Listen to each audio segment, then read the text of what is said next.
Grabar. Ahí estamos grabando ya.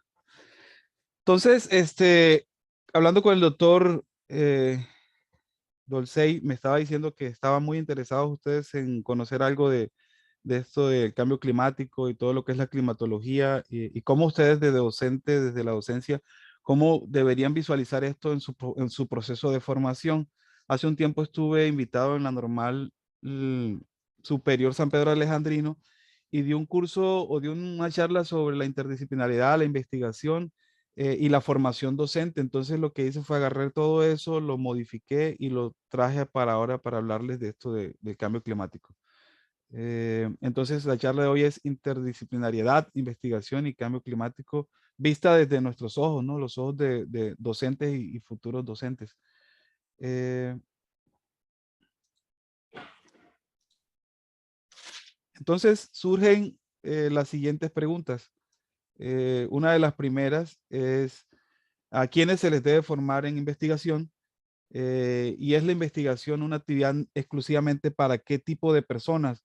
Entonces, a veces nos enfrascamos nosotros en ese rótulo y pensamos que única y exclusivamente la investigación es para científicos y que como docentes nosotros no estamos invitados a realizar investigación, cosa que es totalmente errónea. Los docentes diariamente tenemos que estar construyendo investigación con nuestros estudiantes y diariamente tenemos que estar formándonos y diariamente tenemos que darle respuesta a muchos fenómenos que están sucediendo en nuestro entorno y que nuestros estudiantes de repente vienen y nos hacen ciertos cuestionamientos y a veces nos agarran como fuera de posición. Entonces, ¿a quiénes se le debe formar? Se le forma a los estudiantes, se le forma a los docentes, se le forma a cualquier persona. ¿Sí? Y no es exclusivamente para científicos, personas con doctorado, con una bata blanca metidas en un laboratorio, no. La investigación es para todos. No hay una edad, no hay nada, o sea, no hay un parámetro. Eso radica siempre en lo que es la imaginación y la ciencia. En las clases de física, en las clases, cualquier clase de ciencia experimental, cualquier asignatura, te están dando conocimiento, te están dando ciencia, te están dando información. Y esa información te la dan en términos de problemas muy abstractos que a veces es muy difícil llevarlos y hacer el salto hacia la aplicación de ese concepto. Entonces, yo sé que muchos de ustedes cuando estuvieron en física de grado 10 y física de grado 11, estuvieron viendo estos sistemas acoplados como lo son circuitos electrónicos o simplemente la aplicación de las leyes del movimiento de Isaac Newton. También pudimos ver algún tipo de ecuaciones como cuando vieron el movimiento ondulatorio y vieron también cálculos de mediana, media, moda, partes estadísticas, algunos polinomios también y cálculo de límites. Todo lo que ustedes vieron en matemática, en física, química, lo vieron aislado. También vimos deporte, y muchos nos encantó el deporte y muchos estuvimos trabajando y practicando un deporte, nos fuimos de afición, pero nunca pudimos hacer el salto entre lo que era el conocimiento que nos estaban dando los docentes y lo que realmente estaba pasando en la vida cotidiana. Habían problemas de repente que nos invitaban a participar o nos invitaban a relacionar esto, pero no se dio como tal ese salto, ¿no?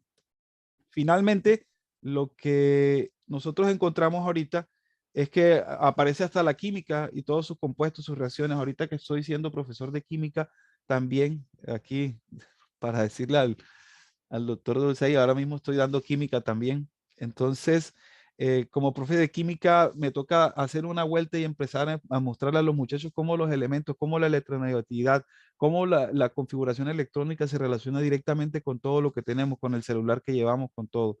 Pero salen personajes como este que dañan todo el proceso y todo el trabajo de los profesores, de los formadores de investigador. Una persona que aparece y dice que cuando ha visto un trinoma cuadrado perfecto caminando en la calle, como todos pensarán, todo eso que me dieron a mí en física, química, biología, estadística, matemática no sirve para nada y ese es un concepto y es respetable. ¿Por qué? Porque no alcanzaron a dar el salto, la imaginación se quedó solamente en la abstracción y el aprendizaje de un grupo de ecuaciones sin volar más adelante. Esto, entonces, me lleva a este postulado. La ciencia es vista como un proceso carente de conflictos y conjeturas, moralmente neutro, intemporal y universal, lo que hace que ésta siempre tenga conceptos acabados sin historia ni trascendencia que no conducen a ningún lado y que no plantean una refutación alguna. O sea, la ciencia vista desde este punto de vista, sin la imaginación, es una ciencia acabada, que ya nosotros no tenemos más nada que hacer con la ciencia, que ya las cosas están estipuladas, y no, la ciencia viene cambiando. Todas esas ecuaciones que usted vio allá en cuanto a la cinemática, en cuanto a la dinámica, en cuanto a la estática, los ingenieros diariamente están haciendo estructuras, están construyendo y están aplicando esa misma ecuaciones que usted tuvo, que usted vio en la física. Nosotros, los que trabajamos con el medio ambiente, agarramos toda la estadística, toda la matemática, toda el álgebra lineal que nos dieron y lo llevamos entonces a contextos donde se aplican y se pueden entender patrones del clima, patrones de variabilidad climática y periodicidad en algunos eventos que se dan en la vida cotidiana y en el entorno natural. Y entonces también la física llega y aparece una cuestión que se llama la física del deporte o la biofísica o física médica, donde toda esa física que te enseñaron los médicos llegan y se la dan en función del cuerpo humano y en función del deporte. Y un mundo de aplicación. Entonces ahí sí debes preguntarte cuándo más bien no has visto un trinómeno cuadrado caminando en la calle, si todo el día andas con el celular encima y hasta día y noche, y eso son puras ecuaciones y puros códigos binarios que se aplican para resolverlo. Entonces ya la imaginación se unió con la ciencia y pudo generar un conocimiento nuevo, ¿cierto? Censuramos a este señor aquí enseguida. Entonces, el conocimiento y el individuo es algo que viene intrínseco, ¿no? Le enseñas algo, aprende algo del contorno, trata de darle explicación y entonces el conocimiento lo que pretende es identificar estructuras y sobre todo utilizar la información para obtener un resultado, pero requiere de la aplicación de la intuición y la sabiduría propios de la persona a dicha información. O sea, te damos todo un montón, un mundo de información, pero bueno, ¿qué haces con esa información? Depende de ti, de tu intuición, de tu sabiduría, de los deseos que tengas de aplicar ese conocimiento para poder entender todo y poder generar un conocimiento nuevo. O sea, la ciencia no está acabada, hay que empezar a mirar otras formas de pensar para poder pues aplicar y generar nuevo conocimiento. Entonces, todo esto que está aquí, miren, la estadística que les mostré ahorita, algunas veces vieron las sumatorias, algunas veces vieron las diferencias, unas veces vieron también esta parte de la estadística donde están los rangos intercuartílicos, donde mide la media, la mediana, la moda, la desviación, los outliers.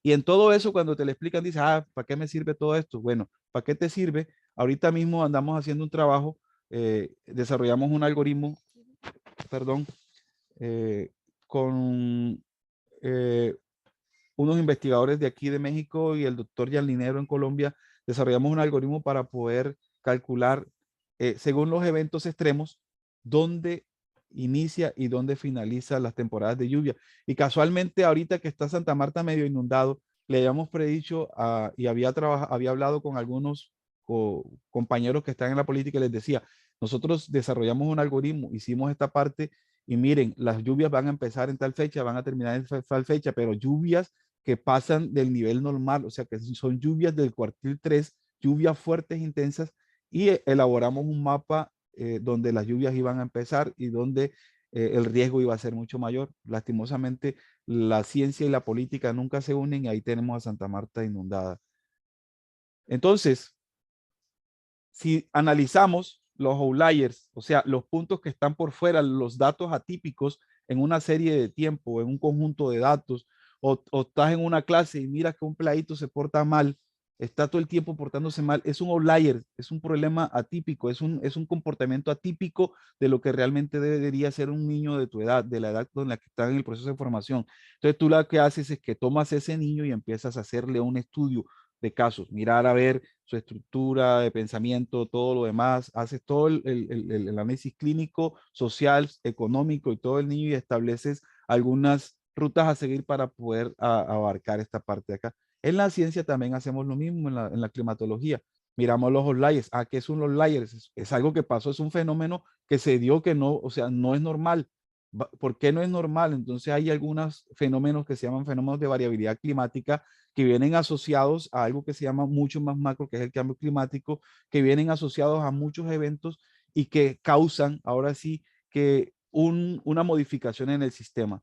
Viendo el sistema como tierra o la tierra como un sistema, tenemos algo que le mete energía, que es el sol, y tenemos unos componentes de ese sistema que cuando falla uno, fallan todos. Entonces tenemos la litósfera, la hidrósfera, la atmósfera y todos esos componentes, la geósfera, que si falla la litósfera, inmediatamente falla lo demás. Y cuando falla uno de ellos, marca enseguida exactamente una variación o un outliers, un dato que nos da, y enseguida eso es importante para nosotros y empezamos a analizarlo. En función de esos outliers y esos Q3, Milankovitch empieza a mirar la cuestión de los ciclos en la Tierra. Sí, y él dice, bueno, la Tierra no solamente se mueve en rotación y traslación como nos lo enseñan a nosotros en cómo se llama en los grados inferiores de primaria o secundaria. También existen otros movimientos que son los de precesión, la excentricidad, y que dependiendo de esos movimientos, entonces van a aparecer unas eras llamadas las eras geológicas, que son la interglaciar, la desglaciación, el hielo, o sea, los que se vieron la película, las que se vieron la película esta de la era de hielo, pueden darse cuenta que hay modificaciones en el clima y empieza enseguida a cambiar una era de otra. Y cuando hablamos de eso, de cambio climático, enseguida pensamos que la Tierra se está calentando toda, que nos vamos a quemar, que el sol se va a venir con toda y que siempre va a ser calor y no. O sea, dependiendo el movimiento y dependiendo la era geológica en la que estemos o la era glaciar o interglaciar, entonces podemos darnos cuenta si realmente es calentamiento o es enfriamiento lo que estamos viendo. Ahora, la Tierra no se comporta de la misma manera en todos lados. Por lo menos aquí donde estoy yo en México, ahorita estamos entrando al invierno, ¿sí? Mientras que en otro lado estamos entrando a primavera, mientras que en Santa Marta tenemos ingreso de temporadas de lluvia, apenas empezando el invierno, allá es lluvia, ¿cierto? Ya tenemos las secas y las húmedas. Entonces las temporadas de húmedas apenas está empezando, que son las temporadas de lluvia. Y aquí nosotros el invierno representa más frío, algunas veces vienen precipitaciones muy pequeñas, y entonces el cambio climático haría cambios diferentes. Por ejemplo, de repente allá en Colombia, donde no está, donde el clima siempre, generalmente en la costa Caribe, está siempre entre los 30 y tantos grados la temperatura, posiblemente podrían estar teniendo ocasiones en los que hay días que son fríos y la gente sale con chamarra y dice, ay, está haciendo frío acá en Santa Marta. Y ahí posiblemente acá en México podemos tener días muy calurosos para una temporada de invierno. Todo eso que está ahí está expresado como un cambio natural. Entonces se define el cambio climático como una variación global del clima en todo lo que es la Tierra. O sea, es un cambio grande, una variación general. Cuando hablamos de cambio climático es ver la temperatura media de todo el planeta, cómo está cambiando. Ver la precipitación media de todo el planeta, cómo está cambiando. Y cómo cambia en función de unos parámetros que son el CO2, que son los gases de efecto invernadero y cómo va modificándose. Entonces, nuevamente, los ciclos de Milankovitch vienen y aparecen con eh, eh, unas ondas. Los que vieron física, las que vieron física de grado 11 vieron movimiento ondulatorio. Entonces, cada uno de esos movimientos que hace él alrededor del Sol se representan en miles de años. Entonces, miles de años. Entonces, tiene el movimiento de precesión, viene el movimiento de oblicuidad, viene el movimiento de centricidad, viene el forzamiento solar, que es nuestro motor.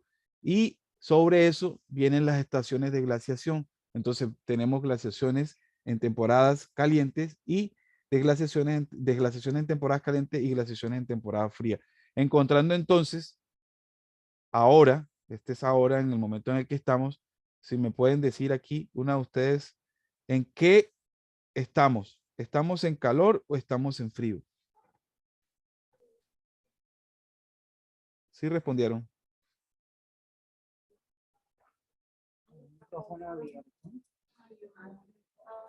¿En qué estamos? Aquí, miren aquí. Aquí dice ahora, hace 200 millones de años, hace 400.000 años, aquí están todos. Entonces, ahora es esta línea. ¿En qué estamos? Aquí dice hot y frío y caliente, ¿no? Entonces, ¿en qué estamos? Entrando a una etapa de calentamiento, ¿cierto? Pero no siempre estuvo calentamiento, también hubo frío. O sea, miren cómo va cambiando en torno a los movimientos propios de la Tierra expresados por ciclo de Milankovitch. Y todas estas ondas que están aquí se expresan a través de una ecuación que les mostré ahí atrás, y de xt igual a la amplitud por el seno del wt, que es el ángulo por el periodo, el ángulo por el tiempo. Y ya teniendo una ecuación que lo represente, pues es fácil para nosotros los que estudiamos el clima empezar a hacer tendencias, o sea, calcular a través de parametrizaciones la pendiente de esa curva. Podemos calcular la inclinación de esa curva también y podemos calcular la frecuencia. Podemos decir si hay un calentamiento muy frecuente, si se va a repetir mucho este comportamiento, entonces si va a ser mucho calor, por ejemplo, esto que está pasando en Santa Marta lo publicamos nosotros en un artículo. Lo pueden conseguir en las redes ahí. En ese artículo dijimos, van a haber lluvias en la tendencia a 2020, a 2025 la hicimos, van a haber lluvias donde va a demorar menos la cantidad de agua, el tiempo que va a llover va a ser menos, pero va a caer gran cantidad de agua. ¿Y eso qué lo demuestra? La frecuencia, ¿sí? Uno de los parámetros del movimiento ondulatorio. Y entonces el cambio climático debe verse como una variación global, no solamente de Santa Marta.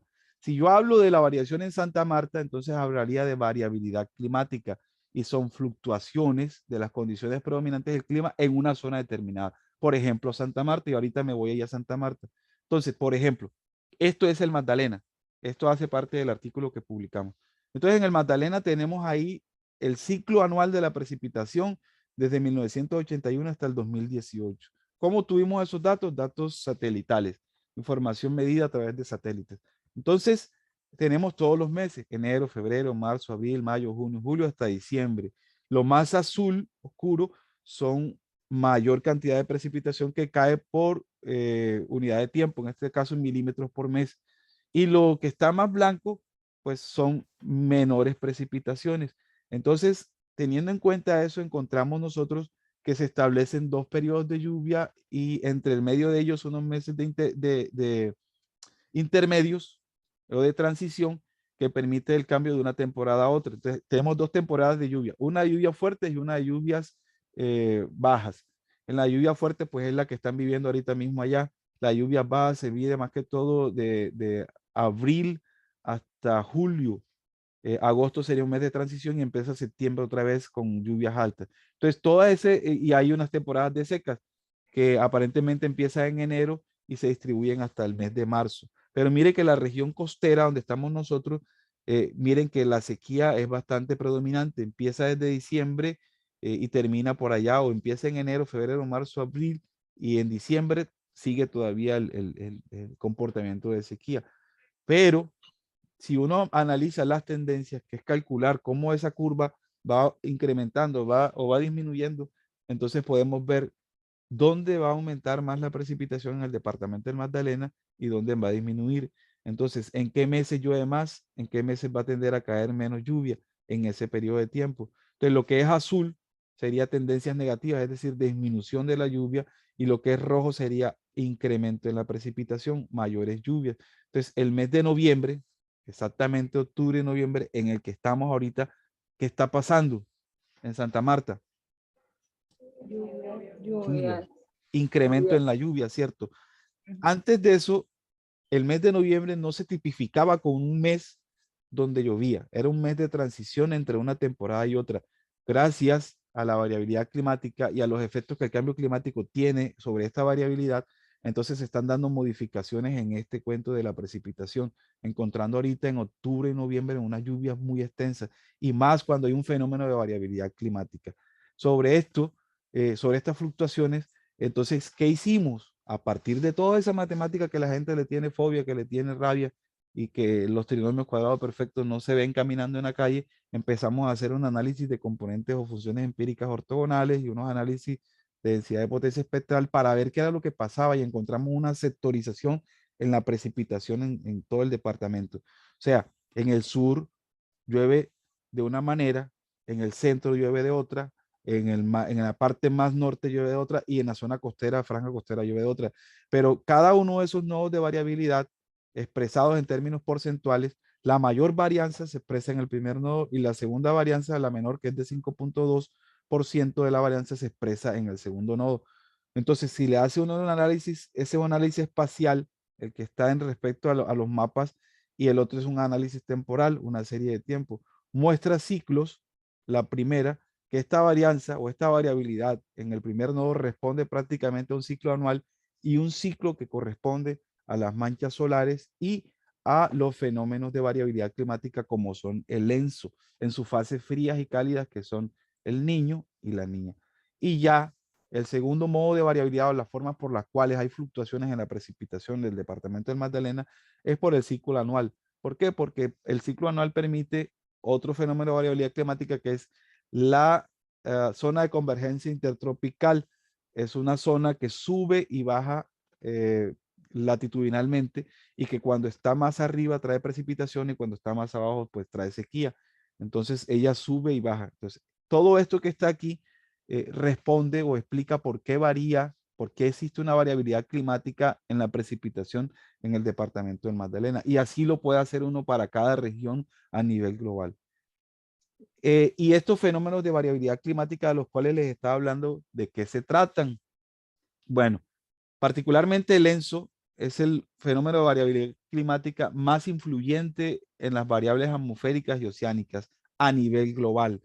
Ellos tienen tres fases, una fase llamada, una fase neutra donde no pasa nada, una fase cálida donde le ponen el nombre de niño gracias a que los pescadores del Ecuador le colocaron ese nombre porque llegaban justamente para las temporadas en las que diciembre, en las que sale el niño Dios. Entonces llegaba esa cuestión, traía sequía y decía, ya llegó el niño. Entonces lo asociaron con el niño Dios y lo pusieron como el niño. Esa es la razón por la cual se llama el niño. La niña porque es la contraparte. Entonces tenemos un niño que trae sequía, entonces la niña debe traer lluvia. Entonces, ¿qué es lo que pasa? Hay un sistema de vientos. Voy a poner aquí mi cursor para que lo vean. Hay una, si alcanzan a ver el cursor rojo. Sí. Entonces, en toda esta región que estoy señalando con el cursor, hay una cuestión que se llaman los vientos alisios. Son unos vientos que siempre viajan hacia el este. Entonces, cuando es el niño, hay un, es una, los vientos se debilitan en intensidad, pero no en dirección, o sea, bajan la velocidad, bajan la intensidad. Y como baja la intensidad, el transporte de humedad es muy poco, ¿cierto? Entonces, ese transporte de humedad lo que hace es, o esa baja en la intensidad del viento, lo que no permite es que toda la fase de agua sea transportada, porque generalmente siempre el viento transporta toda la capa de agua. Hay un movimiento oceánico de corrientes marinas donde la capa de agua se llama por transporte de Ekman. La capa más superficial es empujada por el viento y la que está abajo viene a ocupar el espacio para no dejar los vacíos de masa, porque tiene que haber una cuestión que se llama conservación de masa y es un ciclo que pasa. Entonces, el viento se lleva todo hasta el otro lado, hasta donde está Darwin. Entonces, ese viento, si disminuye la velocidad, entonces toda esa capa de agua caliente que está en el Ecuador ya no la va a empujar hasta allá, ya se va a quedar un poco más acá. Y si el viento aumenta la intensidad, empuja toda la cantidad de agua hacia Tahití, Darwin, ¿cierto? Y lo que queda es agua fría. Entonces hay una mayor evaporación, hay unas celdas que se llaman las celdas de Walker y la circulación de Walker de tal manera de que ella empieza a moverse las celdas y empieza a transportar humedad de un lugar a otro. ¿Qué pasa en Colombia? En Colombia, en el, ¿cómo se llama? En el Pacífico, el comportamiento del niño es muy diferente al Caribe. En el Caribe, el niño trae sequía, la niña trae precipitación. En el Pacífico, el niño trae lluvia y la niña trae precipitación. Uy, me quedan 10 minutos. Voy rápido. Enrique, Dígame. ¿Cómo conseguimos el artículo sobre Magdalena y Santa Marta? Ahorita se los mando al correo. Entonces, aquí ya inmediatamente hablamos de lo que es la variabilidad climática y empezamos a buscar con series de tiempo cómo este niño, estas manchas solares se centraban en algunas series de tiempo. Y encontramos básicamente que cuando hay una asociación entre máximos y mínimos de cada uno de estos índices, índice del niño, índice de las manchas solares, existe un evento de precipitación o existe un evento de sequía. Entonces, aquí relacionamos enseguida eventos de variabilidad climática con los fenómenos de precipitación que se dan en el departamento del Magdalena. Entonces, ¿qué pasa? Que la precipitación y todas las variables atmosféricas que se vean ahí, o meteorológicas, hidrometeorológicas, que se vean afectadas, van a estar viéndose afectadas por la variabilidad climática inicialmente. Y la variabilidad climática pues está siendo afectada por ya un fenómeno más amplio que es el cambio climático. Entonces, miren aquí lo que les decía ahorita sobre el inicio y el fin de las temporadas. El inicio es en julio y el fin de las temporadas es en diciembre. Todo este cálculo lo hicimos en función de pura estadística. Y los mapas pues les indican a ustedes dónde empieza, dónde finaliza o cada fecha, ¿sí? Dónde empieza y finaliza cada fecha o cada evento de lluvia ya en el Caribe como tal. Entonces, la investigación, ¿cómo sería? Vas a tener conocimientos y teorías previas, ¿cierto? Esos te los brindan las ciencias experimentales y las experiencias cotidianas. Tú con esas teorías vas a observar fenómenos, vas a formular preguntas y vas a identificar entonces un objeto de estudio. Luego dices, con las teorías, con la observación, le das posibles explicaciones y eso son las hipótesis y originas todos tus objetivos. Luego pasa a una experimentación y es ya irte a los laboratorios, hacer análisis de datos y después de eso compruebas tus hipótesis si son ciertas o no y evalúas tus conclusiones. En la conclusión lo que haces es que generas un nuevo conocimiento. Todo esto es lo que hace un supuesto científico, pero lo puede hacer cualquier persona y ustedes desde su quehacer como docente mucho más. Entonces debe existir también un proceso interdisciplinar. O sea, la ciencia no es únicamente sola. Necesitas de todas las ramas de la ciencia para poder generar un conocimiento sólido. En muchos trabajos que he visto, por ejemplo, este del Muñoz en el 2018, hablaba de la importancia de la interdisciplinariedad y muchos dicen que sí es importante, que se necesita que la investigación sin ser interdisciplinaria no es investigación. Y entonces aquí viene la estrategia para la investigación formativa. Actualizamos a los docentes en investigación. Necesitamos hacer semillarios de investigación de jóvenes para la ciencia.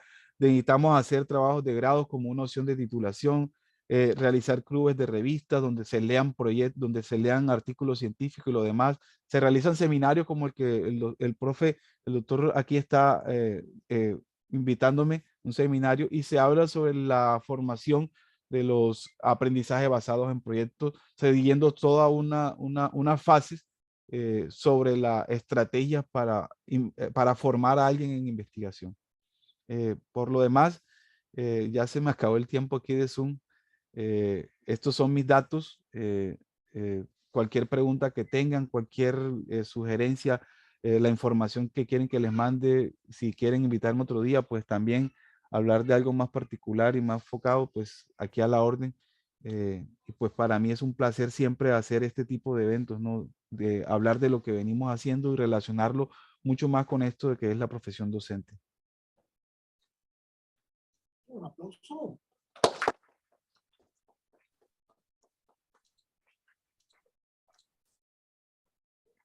Bien, Enrique, rotundamente agradecido. Aparte de que tienes una solidez científica, tienes bastante cancha docente para hacerte entender. Sobre todo, estamos muy interesados en esa temática y en especial, pues, yo creo que es demasiado importante que ese trabajo de investigación que hiciste con Jan, es fenomenal darlo a conocer, porque aquí estamos sufriendo mucho con estas lluvias. Anoche se nos salió el río Manzanares por toda la avenida del río y las casas hasta la ventana. Eso fue un desastre total. Estos temas deben enfocarse desde un punto de vista de la alfabetización científica, porque hay otros aspectos como la cultura del baile, del deporte, y ahora que las peladas están de moda, ya clasificaron a la final. Y ese es el diálogo nacional. No hay más temas, sino que las muchachas clasificaron para el mundial, y el río metiéndose. No, sí, sí. Nosotros tenemos otro trabajo que todavía, como Jan estuvo trabajando en el ministerio, y ahorita está de vicerrector. Nosotros tenemos un artículo sobre las tendencias de los ríos, del caudal de los ríos que crecen o que nacen en la Sierra Nevada. Y habíamos dicho, se va a inundar, y yo le compartí eso a Pinzón. Usted sabe que Pinzón trabaja con la parte del gobierno, y le dije, Pinzón, mira, estos resultados los obtuvimos, toma las medidas pertinentes. No las tomaron, porque no creen, no creen en la ciencia. Yo creo que ahora sí le están creyendo a la ciencia. Yo sí tomé las medidas. Mi mamá vive a la orilla del río Manzanares y yo le dije, mamá, hay que levantar una pared y hay que hacer esto porque se te va a meter. Y este año es año niña. O sea, este año está haciendo alarma. El año más pesado que tuvimos fue en el 99, una niña que se derrumbó, se salió el mar, el río que digo, y yo apenas estaba empezando la carrera, ¿cierto? En el 99, en el 99 de diciembre, me acuerdo.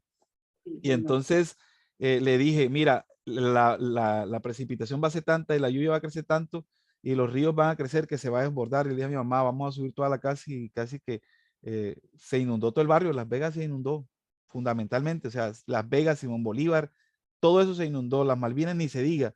Entonces, todo esto se lo dije a Pinzón con tiempo, hacer una limpieza del río porque se le vienen avalanchas. O sea, el río estaba totalmente sucio por la cultura que tenemos de tirar todo al río, y cuando se aguantó todo el agua y se vino, pues ahí va toda la avalancha y se inundó casi todo Santa Marta con eso. Entonces, es cuestión de la gestión del riesgo, es cuestión de quienes ponemos en la oficina de gestión del riesgo, que personas que de pronto no saben sobre esta temática y cuando uno se les acerca piensa que es que uno les va a quitar el trabajo. No, ya uno está por acá en otro lado y uno se preocupa por su tierra. Y yo cada vez que puedo hacer un estudio sobre el clima y sobre las precipitaciones, sobre todo lo que tiene que ver con Santa Marta y con Colombia, pues yo me meto ahí. De hecho, ahorita estoy dirigiendo una tesis que tiene que ver con eso, y la muchacha es de la serie de la Tadeo, y está trabajándole mucho a eso. Ya me la traigo para acá ahorita que se titule para acá, para México, para que haga su maestría y su doctorado. Entonces, finalmente, la ciencia y la educación deben ir de la mano, y rendir una cantidad de herramientas que le permitan a la comunidad en general formarse. Ustedes tienen ahorita mismo como profesoras de preescolar una responsabilidad grandísima sobre las nuevas generaciones que se forman. Son y recaen en ustedes el amor a las matemáticas, el amor a las ciencias exactas. Si usted le vende a su estudiante que el temor de las matemáticas, crece nuevamente ese pelado con todo el temor a las matemáticas y va a llegar con ese chip hasta grande. Métanle a sus estudiantes desde temprana edad que las matemáticas es algo fácil. Cuando les enseñas a contar manzanas, eso es matemática, eso es álgebra. Entonces empiecen a enseñarle álgebra de esa manera a los estudiantes y utilizar esas palabras que más adelante se los va a agradecer la ciencia. Yo creo que ya se me acabó el tiempo aquí en la reunión de Zoom. Bueno, Enrique, un abrazo. Te estamos molestando nuevamente. No, yo aquí encantado. Que esté muy bien. Feliz día. Un tequila, un tequila. Eso sí. Hasta luego.